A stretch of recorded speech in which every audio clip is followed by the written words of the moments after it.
All right, folks, we're getting ready to get into our topic for today and our discussion with our special guest, Miss Wilkins from the Justin Davis Foundation. Today, we're talking about our youth, saving our youth. A lot of our youth are being destroyed just by the things that they see, the things that they hear, and the things that they're around. And on today, we want to raise some awareness and make you a little more alert as a parent, as a friend, a teacher, principal, minister, whatever you may be, just a citizen, a resident in your community. Just make you more alert on how you can help through helping the Justin Davis Foundation, whose mission and vision is to save our youth. So first of all, let me introduce you guys to Miss Wilkins. Good morning, Miss Wilkins. Good morning, ladies. Oh, should I say good day? Good day, absolutely. Yeah, good day. It's afternoon, isn't it? It's a good day because we're going to be playing this interview throughout the day because we want people all over to hear it in different states, in different countries, in different time zones. Because the goal is for us all to connect to help one another. Okay. So I heard about your foundation. I think someone emailed it to me and your story, and I was like, wow, okay, I need to interview them. I'm not sure I came across, but we don't interview many foundations. This may be the first one, so it grabbed my eye and caught my attention. Okay. So I'm glad to have you here in the studio today. Thank you. So how are you feeling today? I'm feeling great, actually. How was your drive? Actually, I didn't drive. I took the train. A little venture with my granddaughter. So did you get off at Brooklyn? Got off at Brooklyn. And walked up? Yes, So y'all had a little bit of exercise and today. that's exactly what I wanted, exercise. Let me let y'all know, God always connect me with the right. He don't just let no foolishness come up in this studio. Let me tell you, when Miss Wilkins came in, I sat beside her and I said, ooh, my back hurt. And guess what she said? Well, let me pray for. Right then and there, I said, okay, God has sent her this way connection for a reason, because connections are for a reason or season. But I'm just so glad that when she said that, we're on the same page. Yes, ma'am. So let's get into the Justin Davis Foundation.org. Okay, tell us a little bit. Justin L. Davis Foundation.org. Justin L. Davis Foundation.org. Right. And this information will be up on our Facebook and Twitter page as well. But Ms. Wilkins, go ahead and give us a little background about you and the foundation. Okay. Well, first of all, let me just tell you that I've been working with inner city youth for 22 years. I did it both for the secular community as well as the Christian community. Okay. I established back in 2001 a 501c3 called Jesus the Spiritual Connection Christian Outreach Network. Okay. And I ran that along with Black Lights Performing Arts Company. I ran that for up until my son's death, which my youngest son, we'll talk about that a little bit later, 22 years old, was murdered. And that changed my world. So my foundation was birthed out of his death. So, I had those years that I had the nonprofit that I was working, but when he died, I kind of laid it down. And I decided about a year and a few months later, after I went through my grieving process, Holy Spirit put something in my spirit to do to give me life again. Where there's death, there's always life. There's always life. There's always God life. has a plan, amen. So you said this foundation was birthed from your son's death. Yes. And is his name Justin? His name was Justin. Yes. Well, was Justin. And I heard you say he was 22 at the time of his death. Yes. And you were working at another nonprofit. Now, you started your other nonprofit. Now, I have to ask this. Okay, go ahead. Before I go in, because I'm getting ready to go in. Go ahead and just give them background on what the Justin L. Davis Foundation is. Okay. The vision, first of all, it's in honor of Justin, and the vision is to raise awareness and save lives. So what we're doing is, my son's situation was the brunt of what brought us to this place. So, and he had an addiction to drugs. Okay. And today we have quite a few young people, as we know, who are addicted to drugs. Even in Christian households, people don't want to talk about it. Yeah. It's not the easy subject. That's what you show about. To talk about. We talk about the things that the church don't want to talk about. Girl, you need to go ahead and tell the truth, because we have so many households where parents are struggling. And today, just about everybody knows a young person whose age is 14 to 24 who is struggling from a depression. They fall into depressions. And I want to talk a little bit about the the depression and what causes these depressions in our lives, our children's lives, and how that brings them to drugs, how drugs interact with that. But we have a lot of young people today who are just really addicted to drugs, and even if it's a marijuana addiction, it's still considered an addiction. Yeah, it not to cut you off, it gained my interest when I see you say rehabilitation on your website for 14 to 24, and then it makes you think: are people really that young being addicted to a drug? Addicted to marijuana, usually by the age of 14, or that boat, which was my son's PCP problem. is what they call it, exactly. PCP, which was what took my son's mind, which led him to his death. And so yeah, that is a real serious issue that we're facing in the church as well as in the world. And, now, go ahead. Do you mind giving us a little background on your son and how maybe it led up to that addiction? Sure. When he turned 13, first of all, my son was a funny, loving, caring, supportive, great Christian kid. He was raised in a Christian environment, very narrow environment. I was a minister all his life, and all he knew was what I provided, pretty much. And so, but in that little narrow environment that we had, he started, once he started school and everything, he started experiencing issues with his learning.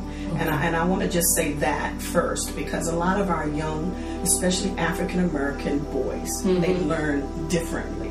And I think that we need to become aware of that as parents, that not all of them, some of them have the academic abilities to stay on task in school, but then there are those young men who are more athletic, or they've got the hands and the visual, but they're not so good with the audible. So the schools are not designed today to deal with the difference in the learning styles. Or do they even care?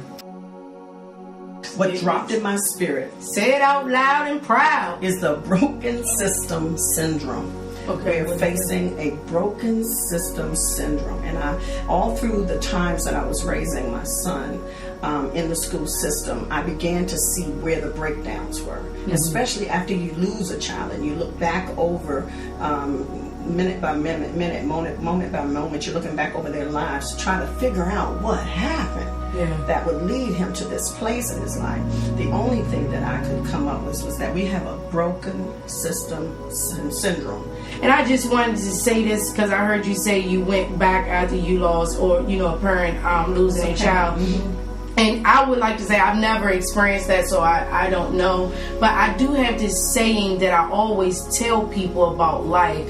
Okay, we as Christians and godly people say, okay, God is awesome, He's magnificent, our life was predestined, and blah, blah, blah.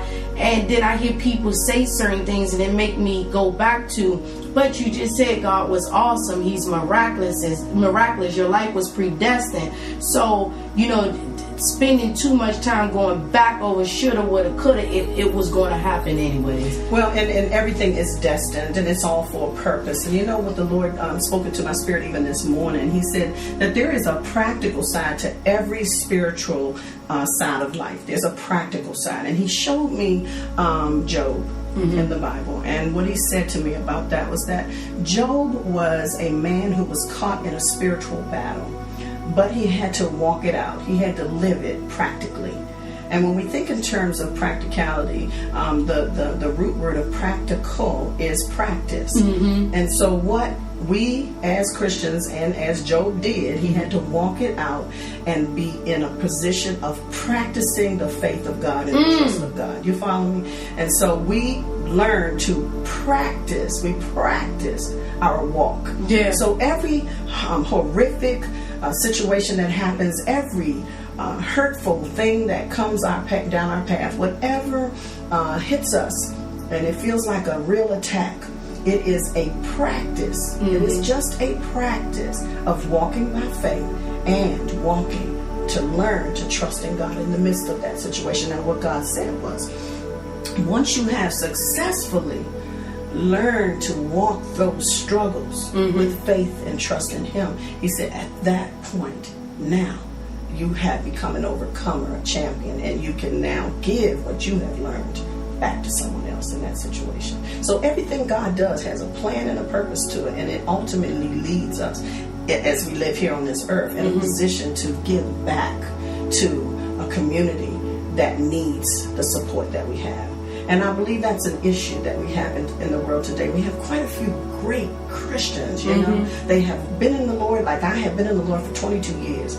We learn in the church to live live our lives by faith, and we learn how to live by the Spirit, but we have to also learn how to apply our life in the practical of this world. And people grow to a place sometimes, I think, where they just love being in the Spirit, but when practical things hit their lives, they're sort of shaken. They're just really knocked off their feet, which I have to admit, my son's death knocked me off my feet.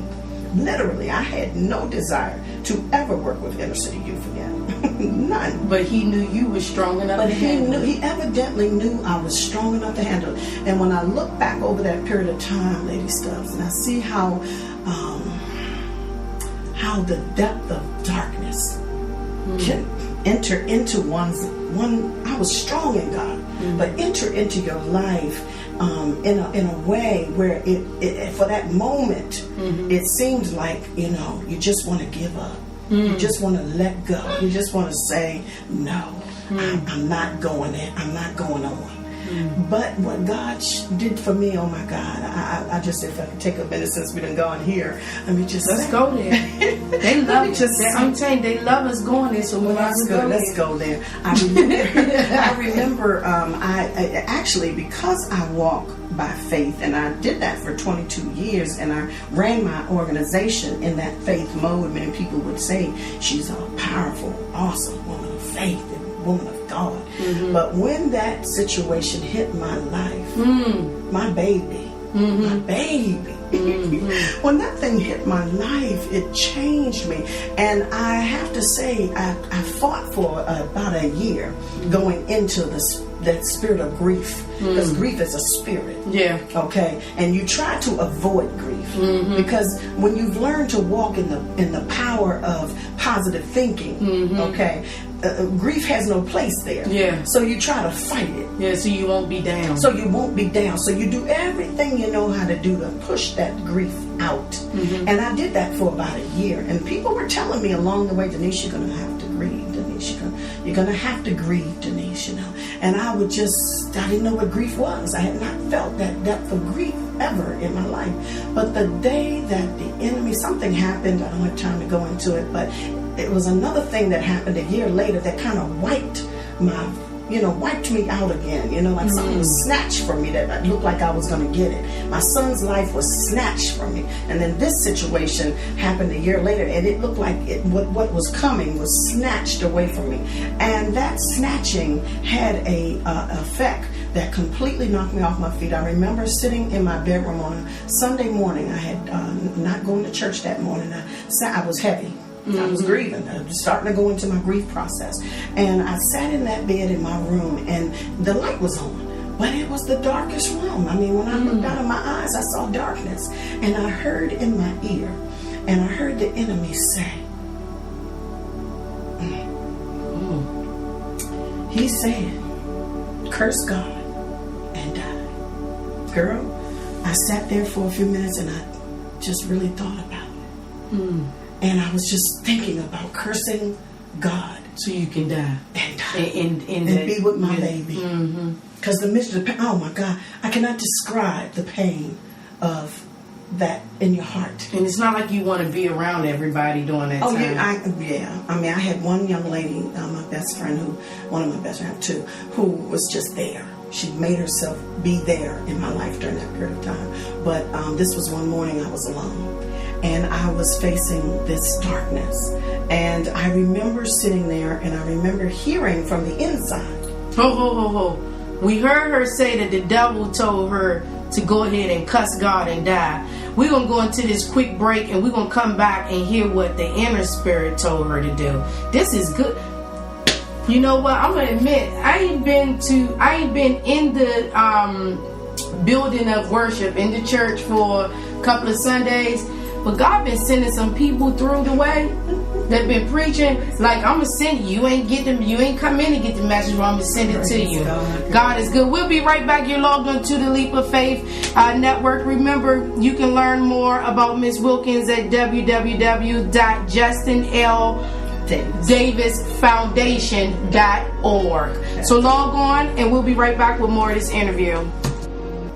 Yes, that was Kurt Carr and the Kurt Carr Singers with The Blood Still Has Miraculous Power. And I know that blood is getting ready to shut that devil down. We're getting ready to go back into our interview with Miss Wilkins. And when we last left, she said that she was in a dark place after leaving her son. And the devil had told her to just go ahead and cuss God and die. That's right. But what did that inner spirit say? You know, it cried. Mm-hmm. It sat there. I sat there in that dark. Well, the room had light, but it looked dark when I looked out of my eyes. And from the inside, I just heard, help me. My inside cried out, help me. So God had put enough in me to know that I needed help at that moment. And so as my inner man began to cry out for help, I didn't even open my mouth, but I could hear, help me. I noticed that things from that day on, gradually, it was a slow process, but it was a process that I saw manifesting, that God began to take me on a journey of coming back to life. Just little things, and he used all kinds of weird things, you know, it just blew my mind. Go on some of those things. Let me just say, I called myself trying to get away from God. Because you know, you go through a season where you want to just say no to God. Okay? I just want to rebel right now. I've been obedient for 22 years. I'm just going to rebel right now. So I'm going to share some of those things. So one of the things that morning, actually, when I heard help me, I got the strength to get out of the bed, and I said, well, I'm going to listen to Barbra Streisand. Okay. You know, she's a secular artist, right? Right. Well, girl, I put Barbra Streisand CD that I had from years and years ago. I put it on, and as I put it on, I'm sitting there, and every single song that she sang about was about the Lord. Do you hear what I'm saying here? Mm-hmm. Oh, I hear you clearly. Papa, do you hear me? I'm like crying. Papa, do you hear me? I'm crying. I went through a period of time with that CD that, I just started listening to it all the time. Because even though I was trying to get away from God, I still was being led by God. Yes. One night my girlfriend called and I said, I just need to get out. I don't care where we go. I said, it was New Year's Eve. I said, well, I want to go to a club. She said, you want to go to a club? What you said? Yeah. I said, I want to go. She took me. She said, okay, we're going to a club. She took me to some little dinky hole in the wall club, right? And so we got up in there, and I was just really, I said, I'm going to drink some wine. She said, you going to drink some wine? I said, I'm going to drink some wine. So it was late. We got there late. And they gave me a glass of wine, and when I looked, it was a dark room, you know how they have it in clubs. And so it was one of the oldies for goodie clubs. Okay. And so all of these the drink that they brought me, they put it on the table, and when I looked at it, the glass was dirty. Okay, so that turned me on. I couldn't drink the wine. Next thing you know, the people were playing music. I wasn't even paying attention to the music at first. And then as she and I were talking about me even being in a club, you know, and then all of a sudden they started playing gospel music. At the midnight hour, they played. My girlfriend said, Denise, you know they only doing that because you up in here. I said, oh, goodness, God, can't I just get away? But God was leading me back, and He was giving me, something to laugh about. Yeah. Something, in between the sorrow, in between the sad moments, He was giving me something to link hold of and say, you know what, He's just always going to be there in me. Yeah, and I got you, baby. That's what He said. I got you, baby. Well, I got you, baby. I got and, you, baby. And then so we went many months after that. I guess, let me see, December the 31st, and then about March was when I got the vision for Justin L. Davis Foundation. He just kind of dropped it in my spirit, and I was sitting on the couch, and by that time it had been a year and several months, couple of months, and I had not done anything. I had friends who were coming over, they were washing my dishes, they were cleaning my house. I didn't have the strength to get up and do anything, and I was just really lazy by that time. I was just lazy. I just didn't want to live. I just didn't really care. Was he your only child? Actually, no, he was my youngest. Okay. I have a son who is actually, let me get it right because he'll tell me, 37. Okay. So, I have a daughter who's 30. So it was 3. It was 3 of them. But he was the infant. He was the baby. Oh wow, yeah. 22-year-old, and he and I were very close, you know. And we had a very good relationship. He was very kind, like I said, very kind, gentle, funny, quiet, funny. He was a shy young man. He had a quiet comedian spirit, you know. And people just loved him. I mean, everybody loved him. He was just a really lovable person.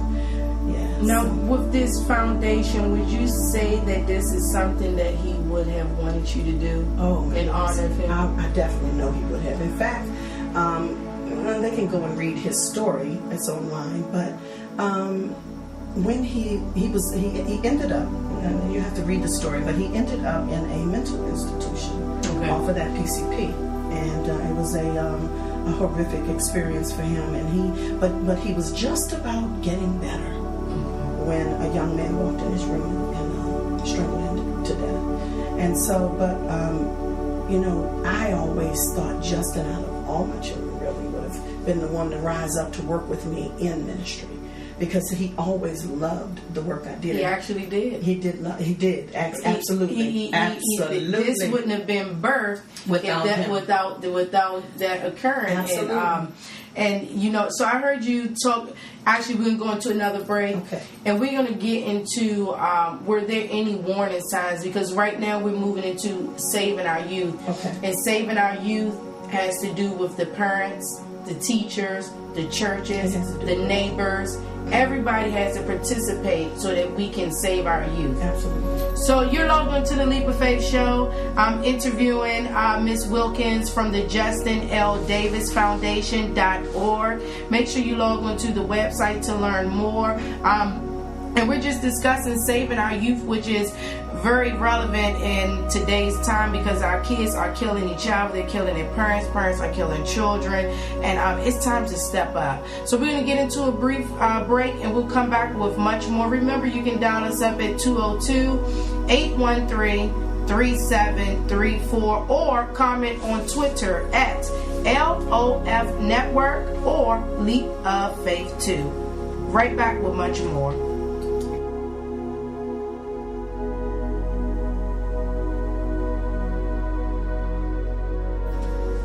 Hey folks, welcome back to the Leap of Faith Network, and we're here interviewing Miss Wilkins about the Justin L. Davis Foundation.org and saving our youth. Now, before we left, we were discussing children have behavior problems and leading into a drug addiction or a drug problem, and we were getting ready to get into the warning signs of that. But before we get into the warning signs, we want to backtrack and go back to that broken system syndrome. So Ms. Wilkins, go ahead, tell us a little bit more about the broken system syndrome and why how the school system played a role. Sure. Okay, the broken system syndrome basically is just the fact that our children travel through systems of the world, okay? And those systems of the world are, today, many of those systems are acting as stumbling blocks along the child's pathway to success. Mm-hmm. You know, many parents like myself, we raise innocent, wonderful children who become disarmed before they've even had the opportunity to discover their inner champion. Mm-hmm. So many parents are working diligently to build healthy children in society, but the world, the society that we live in is going in the wrong direction. And so from that, I would say, we got to be able to identify what are the broken systems. Yeah, I would definitely like to know what those broken systems are, because I have a child in a DC public school, and they're shutting down so many schools, and what are our children going to do? So go ahead and break it down. Okay. Well, let's start first of all by listening to the difference between and looking at the difference between TV and music and what it was like back in, say, the 50s when I grew up, 50s, 60s, 70s. TV and music was so different there. And that change that we're experiencing, our kids are experiencing that change. I mean, it's like this whole movie, media, TV, and music TV music media is stirring up in our youth a whole lot of information that they don't need right now. They don't need that music right now. I mean, even in our commercials and cartoons and videos, family movies are just allowing the innocence of our children to be stolen by information that they do not need right now. You used to have to use an imagination when watching a commercial or a movie. Nowadays, they don't really leave anything to the imagination for a child because it's so much. I remember even as I was growing up, it was no curse words on television or radio, but now you can say cuss words. Oh, you can say cuss words. You can show naked bodies almost. And I'm talking about on public, what they call it, public TV, regular TV. Yeah, regular TV. Absolutely, everything is just bombarded with sex and violence. Everything. And so we know that we have an increase of the demonic that's flowing in our media. And so what I'm saying is that music and that TV media that syndrome has created another system, which is the societal system, because now people are picking up on that, and they are adults who are creating this societal system, this music and media system, but the children are being forced to force feed these children with that system, if you understand what I'm saying. So we have then we have the increase that do what thou wilt is the whole of the law, which is the attitude that is setting the pace in our communities today. It's like do whatever you want to do. I mean, just whatever makes you feel good. Because we're just gonna lock you up. Because we're gonna lock you up, or you want to, they're not saying that to you because Satan doesn't come to you like his ugly self. So they're not telling you just do what you want to do so you can get locked up. They're telling you do what you want to do in your mind, thinking I could just do what I want to do, but really it does have consequences to everything that we do, either good or bad. And so a lot of our children are coming in, and that let me just say that societal system is creeping into the homes of these children. Okay, so we have a home system. So some of the systems are the music and TV media system, the societal system that creeps into the family home system, and it's just spilling all over our children. It's robbing their innocence from early ages. We have kids who are just being exposed too early, and that exposure causes like blurred boundaries. Like they don't know what boundaries are anymore. Yeah, no boundaries in life. They don't know who to respect anymore. They don't know who to respect. There's no value. No values in life. Morals. All the morals are gone. I mean, everything is just do whatever makes you feel. Is there really any grandmothers? Because I just seen a grandmother. I think she was 30 something. So how can she really have the experience of a grandmother if she was only like 34? I think she was. As a grandmother, so that meant she started probably 13 or 14. Shit, she's 34. Yeah, so she started early. Yeah, and I'm just like, what can you really offer? I mean, we're really living in a time where these systems, and so now you got all these young people coming up in households that have blurred boundaries, and they're being exposed to things too early. So their innocence is being stolen, and then those children are going to school and all children are just sort of mingled together in the school systems. So now you have the school system that has all of these kids in a pot that's kind of being stirred up, and you have children who are experiencing great peer pressure. I mean, they just feel like they have to do whatever is being presented, because if not, I'm not going to be cool. I'm not going to be accepted, or that acceptance thing is really big in our young people, and it happens during a period of time in their lives when they really don't know who they are, so they're looking for identities to follow, and I really believe it's sucking in our young African American males, because many of our males are not being raised with fathers in the home. So they're not, and the fathers that are home are not necessarily, there are some fathers that are in homes where the kids have great relationships with the father. So we're not talking about those households. We're talking about households where the fathers could be in the home, but what he's offering to that child is negativity or an I don't care attitude. So that child is now in the school system with families who are really working overtime to try to make help their children to grow, to be successful in life. Now they're merged in with all of the children. All the mess. Okay, and you know what the Bible says? One leaven leaveneth the whole loaf. You put a piece of mildewed bread into it's gonna mess it all up. All the bread will be mildewed. You know what I'm saying? Which is just really a system that parents have been through some times, because a lot of these parents have been through this broken system. Absolutely. And then they have these children, and it's taking them through the only thing they know, which is that the broken broken system. So the systems are recurring and they're compounding. And so also with the school system is what we experience in Virginia is the zero tolerance rule, which is a broken system. How can you not have tolerance for a child? Now, is it zero tolerance in high school, or is it all levels? It's all of the schools. Any school in the state of Virginia falls under a zero tolerance rule. And they basically only give a child a certain amount of opportunities to get things right, and then after that they sort of kick them to the curb. They sort of put them in a situation where they're, in my son's case, they put him, I'll just tell you, my son started having these learning differently. I knew he had a learning style that was different, evidently, because he couldn't get with whatever they were trying to do. And so when I tried to get him some help, they said he's intelligent, he can do the work, but they had no tolerance for the fact that he felt embarrassed when he couldn't keep up in class.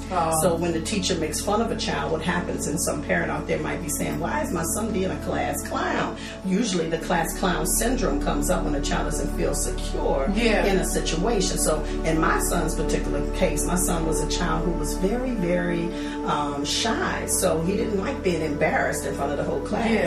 And so when you embarrass a child in front of the class, for my son, in my son's case, he became a class clown. Well, there's no such thing as class clown acceptable in the state of Virginia. You don't work with those kids. You put them in alternative programs, and that's what they did for my son. They put him in an alternative program. They separated my little innocent, narrow living child who was raised listening to gospel go-go rap or whatever they called it. They took that child and they put him in an alternative program. And they separated him from the rest of the school, and they put him in a room with 12 boys who, most of those kids were on their way to doing illegal behavior. They were already getting high, they were already doing, and they separated him and forced him to have to swim with those boys.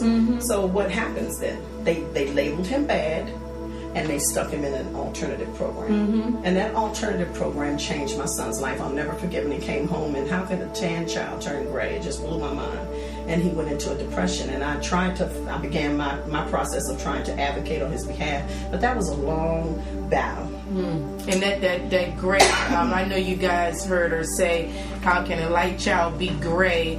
But you have that ministry on you, so you seen the darkness on when it came, so you were trying to do something to I'm glad you caught capture that, because it. I didn't, but that's exactly because some people are thinking, light to gray, and then it just flew over some people, and some people like, I ain't get it, and, I know, right, but it's just that spirit that you saw on it. This is good. We're going to be back in a few. We're going to get into a couple of songs, and we're going to come back with Ms. Wilkins to talk about more of those warning signs and what you can do to start helping today. Don't wait, help today. More to come. You're logged on to the Leap of Faith Network.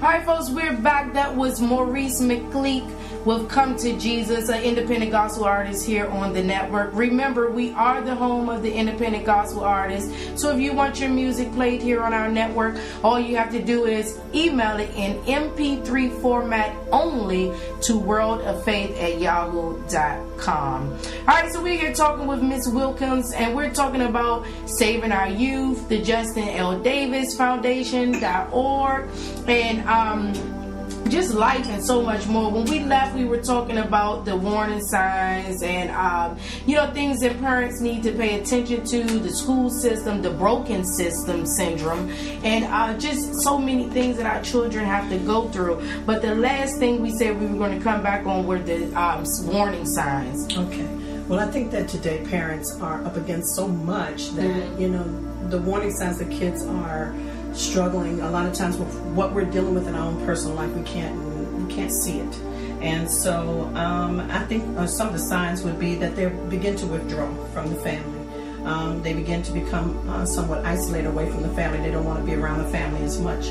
and when they become nonchalant, not caring too much about, say for instance, about what's going on in school anymore. They don't really want to be there. They don't really care to be there. They're pushing away.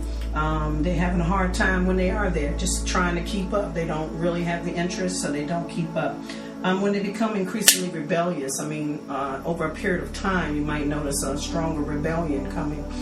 That's some of this stuff. It sounds like I'm just talking about an adolescent, which I am.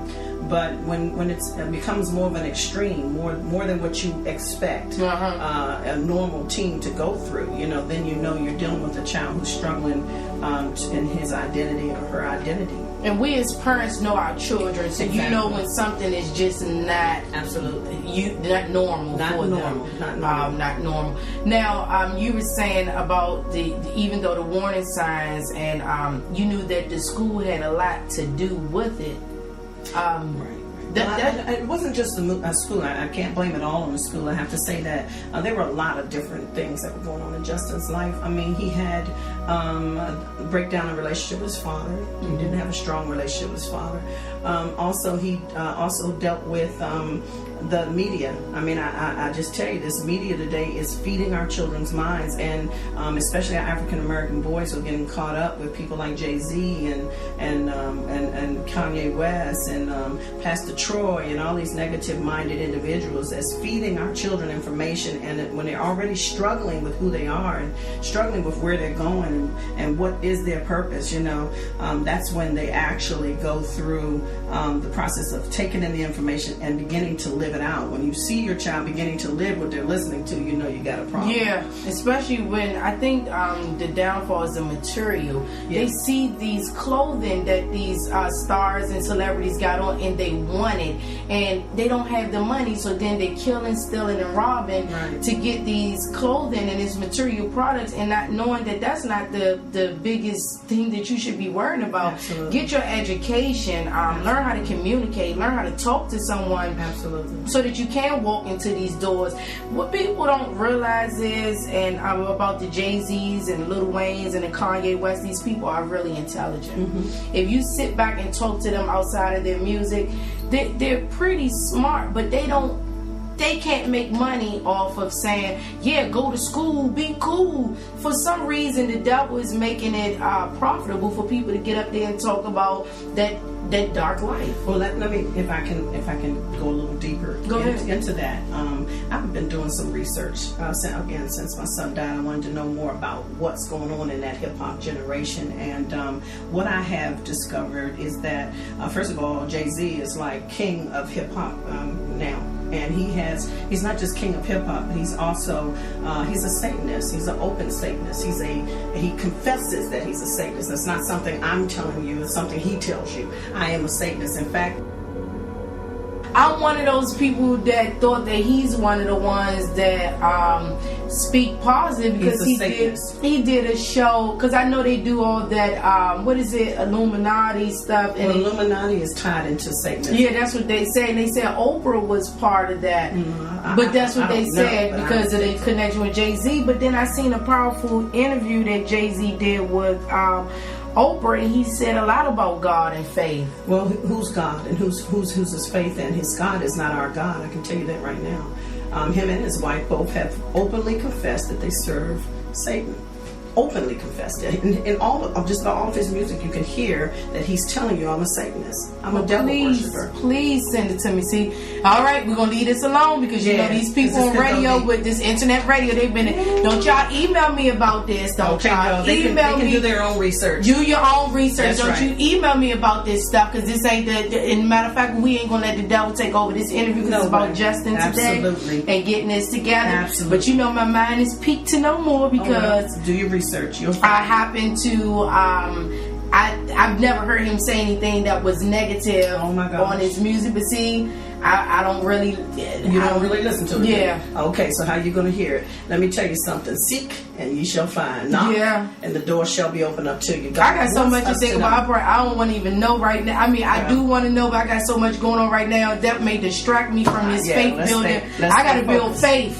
So let's focus. Let's stay focused. But we were talking about the music. It does matter. Yes, very much so. It's pretty trashy. It is very trashy. Pretty trashy. And when your children begin to actually begin to look like what they're listening to, then you know you've got a problem.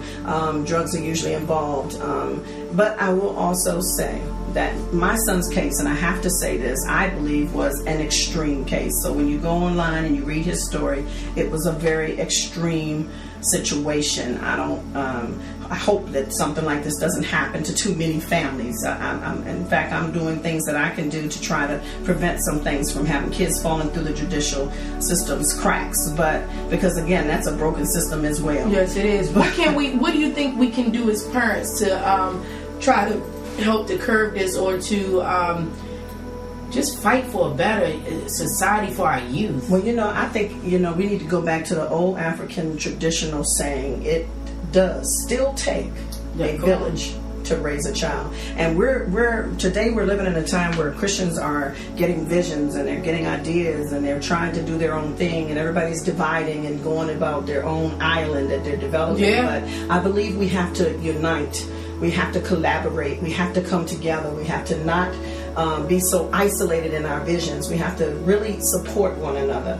And so that's one of the things that we're doing at Justin L. Davis Foundation. We want to build a coalition, so to speak, of people who see that we have a dying nation of youth, especially right now. Our focus is in those who are just totally captured by the drugs and alcohol addiction. We want to change those numbers. Okay, they're just, it's outrageous. 4.2 million children are on marijuana. And we're talking about the age range of 14 to 24. So we're not talking about just the 16-year-olds. We're talking about your little 14-year-old. No, we're talking about a 14-year-old. And we're talking about a 12-year-old too. We're talking about 12-year-olds. We're talking about young children. But by the time they get to be 14, some of them are already addicted. Okay. We're talking about addiction, folks. We're not talking about time to time. We're talking about addiction. And the thing is, if they start off at that age doing time to time, it will be eventually, if they don't stop, become an addiction. Because again, anything that you feel that you need is an addiction, and these kids need it. Yeah, they do. And nowadays, what people don't know is that the marijuana that we used to smoke back when I was young, and I smoked marijuana when I was young. My mama told me that before. It ain't the same as what y'all getting now. They put that stuff on it. Yeah, they putting chemicals in it. It is a fact that they are putting chemicals in the marijuana to keep them addicted. And so I'm just saying, parents have to become aware. I also want to bring out the fact, on a positive note, that we need parents, especially when you're in ministry. If you're a mother or father and you're in ministry, we got to put the balance in the ministry, okay? Because we know God first, family second, career third. We really want to do the God thing, because it's a new thing for most of us when we didn't. I mean, I wasn't raised really living for God, or hearing so much about God. So when I came to God, I was just overwhelmed by it. I just wanted to serve Him. I said, I'm going to give God more than the devil got. They be on fire. You be on fire. People be on fire. Yeah, on there first, then it, sometimes die down, sometimes it stay on fire. So the important thing here is that parents find the balance in their relationships with their children, because children interpret that to mean that you don't love me, you love the ministry more. So I want somebody to hear that today. My children might have struggled with that at times. Not Justin so much, because he always was right there. Mom, can I carry this? Can I do that? But my daughter has brought that out. And I'll be honest. I'm a parent who's just I'm taking the mask off, you could say. Hey, Steve Harvey said it. He said he went to church so much he just was ready to go to hell. He said that. And so we have to put the balance in it. And the earth is the Lord's and the fullness thereof. So we have to keep in mind that this whole world, God created it for our good. And so there are so many wonderful things, whether you have money or don't have money, you can find things to do with your family. We have to begin to find things to do with our family and engage our children in activities where we're just having fun time, or where my focus is on you and not on my ministry. You follow me? And I think that if we can capture our kids in the midst of all of what this negativity that's flowing around us, I think that we can save more youth. So I think that's a real big key that a lot of households aren't doing. People are so just driven away by the job, or the work at, going to work, and I gotta work, and then I gotta go to church tonight, and then I gotta go do this, and I got friends who call, and mama's on the phone all the time. And they gonna call I'm gonna tell you what it is too. The church gonna call Jesus on you when you don't do something for the church, or they gonna that's what it appears. That's what you think. Yeah, that's what you think, or they gonna look at you wrong, or they gonna tell the pastor or something. You get all these thoughts in your head of what can happen if you're not doing this, if you're not doing that. Yeah. But you're right about that. You have to take time. Because you always say your foundation is your home, and church starts at home. Absolutely. Well, if that home isn't together and on one accord, then going to church really doesn't matter. No, because you've lost your children. You down there shouting and jumping and falling down and spitting and snotting, and they children sitting in the back. They're in the back sharing notes, passing notes, and they ain't even got the Holy Ghost. You think they saved and sanctified because you bringing it, because you feeling it, but they're not necessarily following you. And to be honest, at a certain age, church is born for kids. Or if they do, they get a little sleepy during the middle, about that 7-8-year-old. So I take my child to church, but I teach him other things about God, like being kind, going to the senior center, getting active. Yeah, getting active in God. If you go to ministry and you got some fun time, then also take them with you when you go to do the fun ministry where you can turn it into, this is okay, mommy is showing you this love, and this extra money that we're going to spend today is because of the grace of God. Absolutely. And that we in the midst of it, we're going to stop and we're going to bless somebody with this donation, this seed or whatever, to the homeless person. See how mommy did that, and then it comes back. Absolutely. Which I did it the other day, and it came back tenfold, and my children was able to see how $10 can flip times 10 when you give what you really don't have. So my granddaughter's with me today, and I deliberately told her mom, get her dressed, she's going with me today. I could have left her with a girlfriend, but I decided I'm bringing her because she's an artistic child. This child is gifted. She's talented, and this is her art. The arts is what she does, So I said, well, I'm going to bring her with grandma and let her see what grandma's doing as far as the interview, because I want to pique her interest in things that are outside of what she might already know. So these are the things that I think more parents need to start doing. They need to think about bringing their children and engaging their children in activities both with the ministry as well as things that they're doing outside of the ministry, to the park, having crabs in the park, just some anything. Things that they want to do fun. Go and enter into their world. Their world. There you go. And I think once you develop that, and if you can start for a young mom, starting with a child, that's a great habit to create. And for parents who are have their children don't want to do, children never want to do, and when they get up older, they think they don't want to do it, but after they've done it, they enjoy themselves. They enjoy it. So you have to press past that time where they say, well, I don't feel like it. It don't matter whether you feel like it. We're going to do this as a family because I love you, period. And I think that's another key. Be an adult. Be the parent. That's right. Not the child. Not the friend. That's if right. your child is out of order, teach your child how to be in order, because that may mess something up with you. You go somewhere, your child don't know how to act. That's a reflection on you. Absolutely. And so they need to know that. And they need to know that. So that's another, your children shouldn't override what you say. I see that so many times, and parents don't focus on that. So I think the first thing is getting that foundation in order, and everything else around that will fall into place. Right. We're going to come right back with Miss Wilkins, and we're going to close out. We're going to let you know how you can help, how you can support the Justin L. Davis Foundation.org. So log on, and your donations really help. You want to get out into the community, and we're going to try to bring people together rather than separate them. So make sure you support her foundation. I'm going to volunteer right now to say that the next event or something you have, send us the information. We'll put it out there, and if I can come, I'll be right there. Absolutely. Taking pictures. Great. All right, folks, commercial. We'll be right back with much more. right, folks, we're back and we're getting ready to end our interview with Ms. Wilkins from the Justin L. Davis Foundation.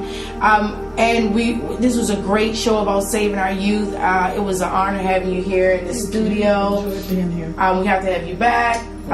It was great. Never know what's going to birth from this. Absolutely. So you go home and sleep on it. I shall. Connections aren't made for anything, especially certain connections. So God is good. I'm grateful to hear more and let my listeners know about your foundation. Listeners, please do what you can to support this foundation. It could have been your child. It could be someone in your family. It could be your neighbor. You just never know what tomorrow may bring. So support as if you wanted the support. Amen. So before we go ahead and let them know how they can contact you, any upcoming events. Just say all you want to say right now. Okay, all right. Well, basically, right now, I just want to say that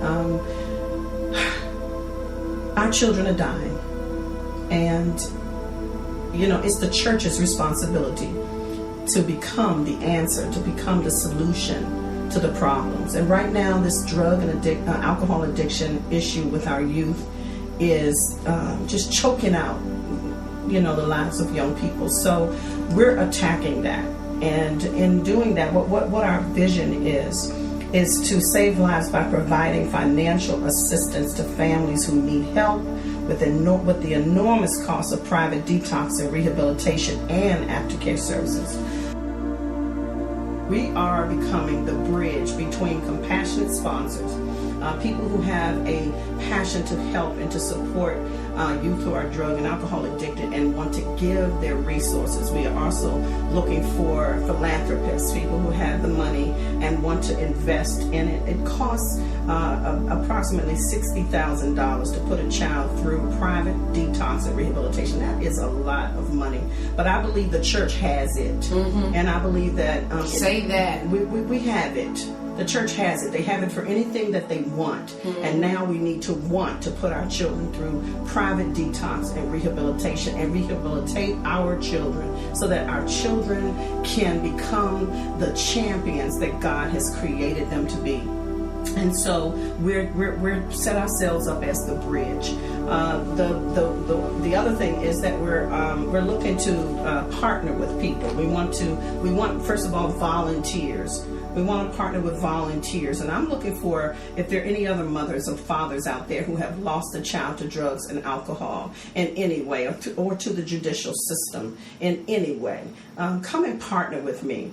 This would be a great opportunity to show the hand of God in your life with purpose, give you purpose for living. Some people don't necessarily get a vision to birth something for themselves out of the death of their child, but God might be saying, you need to get connected with a group of people who have been through what you've been through, who can speak into your life and help you to grow past the suffering of grief and the pain and suffering of grief. So I want to partner with parents or who have dealt with this whole drug and alcohol addiction thing, so that we can begin to raise the kind of money that it takes to make a difference in the lives of our youth. Also, like I said, you can come to the website, go to the Apply Now. Now, I'll tell you that we're already begun taking letters and information from parents who have children who are drug and alcohol addicted and who would like to see their child be freed from that drug and alcohol addiction. We're raising money for them, so you can come and you can put your letters there,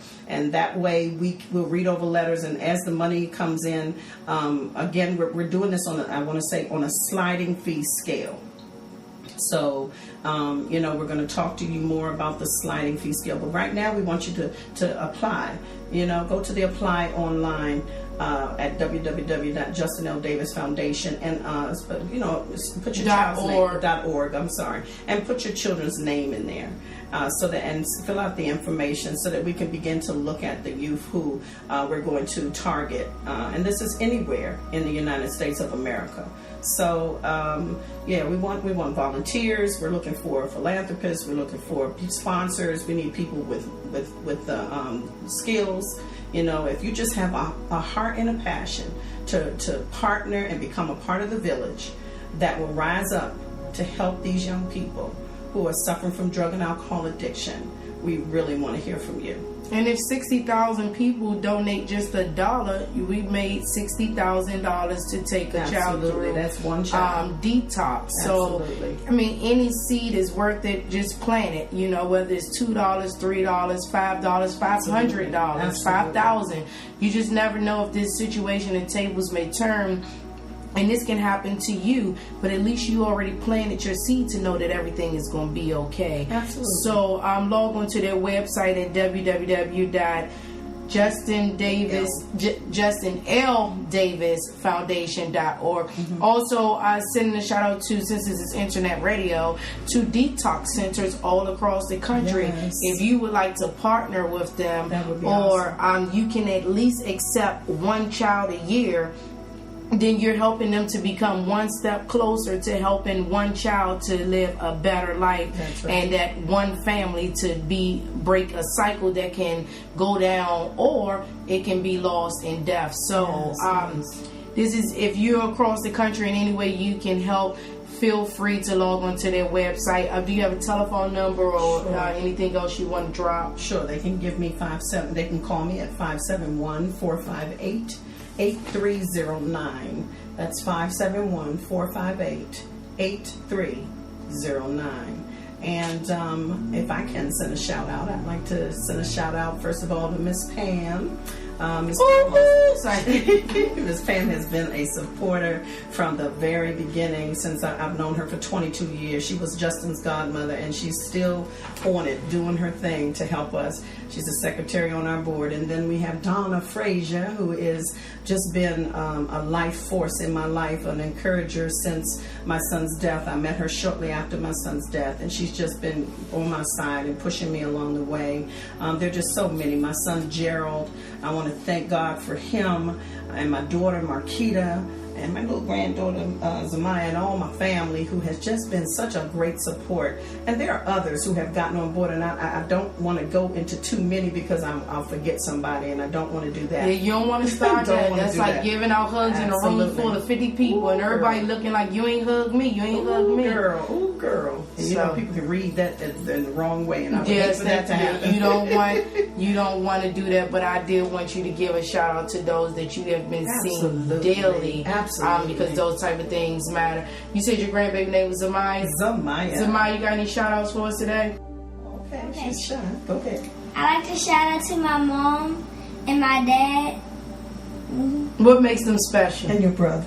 And my brother. They're special to me because they're family, and I will always stick by them if they need help or anything. Awesome. And they stick by you, don't they? Yes. I know they got you in here looking all fashionable. She got her Jordans on. I ain't got a pair. Mama and Daddy, send me a pair of them pink jeans and a cute little shirt she got on with some shoes. I need a new outfit now. All right, well, it's been a pleasure having you guys here today. We're ending the show right now. We just need you to say something about faith or leave with an inspirational note to our listeners. Faith is truly the substance of things hoped for and the evidence of things not seen. Keep your focus. Know that God is with you always, that He loves you, and that He can turn every dark day to a bright day in a matter of a moment. All you have to do is continue to believe. Amen? We're signing off. See you guys tomorrow.